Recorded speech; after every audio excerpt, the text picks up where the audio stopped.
Avant que la Troisième République se consolide sur la date fondatrice du 14 juillet, la France a connu d'autres fêtes nationales pour chercher à créer l'unité. En fait, au 19e siècle, la France s'est cherchée énormément, elle s'est cherchée sur le plan politique, sur le plan institutionnel. Durant tout le 19e siècle, la classe politique a cherché à trouver des compromis avec les idéaux de la Révolution française. Et de fait, ça n'a pas été facile, parce que la France a connu quand même 7 régimes, du consulat jusqu'à la Troisième République. Reste que, pour tous ces régimes, il a fallu trouver une journée fédératrice. Alors, il faut quand même émettre une certaine nuance, il faut pas trop chercher à romancer les fêtes nationales non plus. Elles ont évidemment un but rassembleur, fédérateur, mais ce sont aussi de puissants instruments politiques qui servent à légitimer un régime. Et le premier exemple qu'on pourrait citer, c'est le cas de la Sainte-Napoléon. Alors cette fête, elle est instituée le 15 août pour plusieurs raisons. D'abord parce que c'est la date de naissance de Napoléon. Napoléon est né le 15 août 1769 à Ajaccio. Ensuite parce que c'est le jour de l'Assomption, qui est une fête chrétienne. Par cette fête nationale, Napoléon se cherche deux formes de légitimité. La première, celle de rappeler qu'il est empereur des Français, choisi par les Français. La deuxième est une légitimité plus spirituelle. On laisse à croire, on laisse à penser aux Français que les pouvoirs de Napoléon ont aussi une origine divine.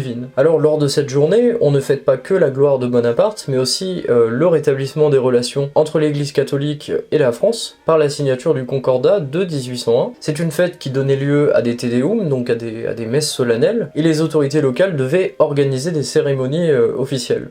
Donc par décret impérial du 19 février 1806, eh bien on l'institue comme fête nationale. Et puis, lorsque survient la Restauration, le 16 juillet 1814, par une ordonnance signée par Louis XVIII, eh bien on met fin à la Saint-Napoléon. On cherche à faire table rase.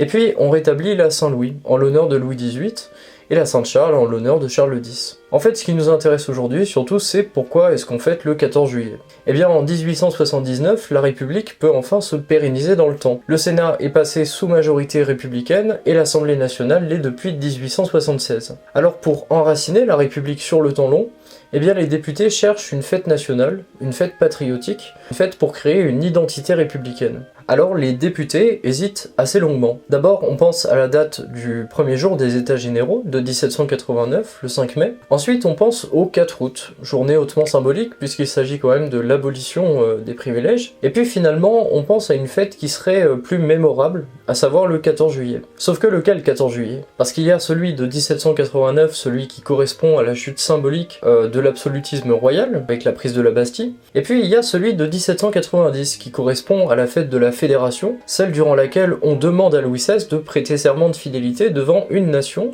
qui ne connaîtra plus tard qu'un droit unique pour tout le territoire, et plus les lois différentes selon les provinces de l'Ancien Régime.